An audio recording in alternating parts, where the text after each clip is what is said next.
KSFDCG chairman Shaji N കരുണിനെതിരെ സംവിധായിക വേട്ടക്കാരൻ നിശബ്ദമായി കാത്തിരിക്കുകയായിരുന്നുവെന്ന് സമൂഹ മാധ്യമത്തിൽ പോസ്റ്റ്.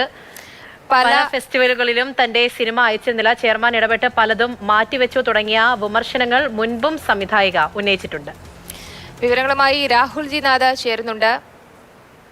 ായിട്ട് തന്നെയാണ് തോന്നുന്നത്. കാരണം ഒരു നീണ്ട യുദ്ധത്തിന് ശേഷം നമ്മൾ അടുത്തൊരു സിനിമയും ചെയ്ത് അതിനെ എത്തിക്കേണ്ട ഒരിടത്ത് എത്തിക്കാൻ പറ്റി എന്നുള്ളൊരു സന്തോഷത്തിലിരിക്കുമ്പോൾ അടുത്ത ഒരു പ്രഹരം കിട്ടുക എന്ന് പറയുന്ന പോലെയാണ് തോന്നുന്നത്.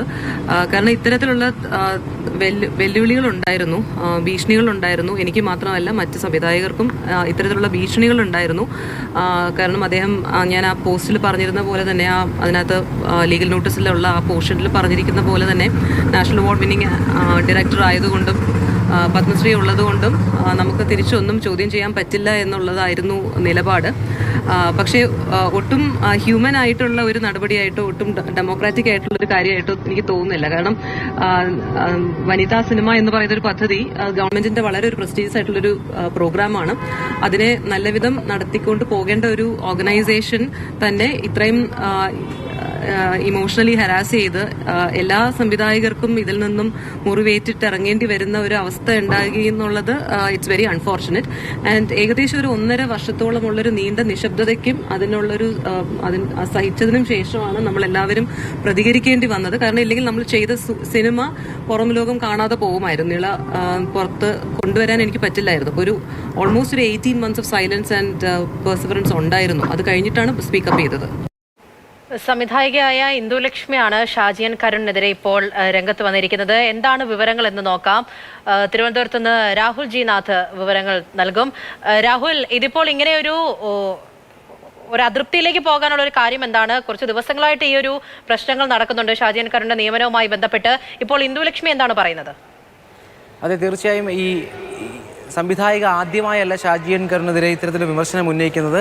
പൂജ സൂചിപ്പിച്ചതുപോലെ ഇത് മുൻപും പലതരത്തിലുള്ള വലിയ വിമർശനങ്ങൾ ഈ സിനിമയുമായി ബന്ധപ്പെട്ടും ഷാജി എൻ കരുണും ഒപ്പം ചലച്ചിത്ര വികസന കോർപ്പറേഷനുമായി ബന്ധപ്പെട്ട് വലിയ വിമർശനങ്ങൾ സംവിധായക ഇന്ദുലക്ഷ്മി ഉന്നയിച്ചിട്ടുണ്ട്. ഏറ്റവും പ്രധാനം, ഈ ചലച്ചിത്ര വികസന കോർപ്പറേഷനുമായി ബന്ധപ്പെട്ടുള്ള പദ്ധതിയിൽ നിർമ്മിച്ച സിനിമയാണ് നിള എന്ന ഇന്ദുലക്ഷ്മിയുടെ സിനിമ. അപ്പോൾ അത്തരത്തിൽ ഈ സിനിമ പുറത്തിറങ്ങിയതിന് ശേഷം ഇന്ദുലക്ഷ്മി സംവിധായക ആഗ്രഹിച്ച പല ഫെസ്റ്റുകളിലേക്കും ഷാജി എൻ കരുൺ ഉൾപ്പെടെയുള്ളവരുടെ ഇടപെടൽ മൂലം അയക്കാൻ കഴിഞ്ഞില്ല എന്ന് തുടങ്ങിയ വിമർശനങ്ങളാണ് ആദ്യഘട്ടത്തിൽ അവർ ഉന്നയിച്ചത്. അത്തരത്തിൽ ഒരു വിമർശനം ഉന്നയിച്ചതിന് ശേഷമാണ് ഇപ്പോൾ ഷാജി എൻ കരുൺ ഒരു വക്കീൽ നോട്ടീസ് അയക്കുന്നത്.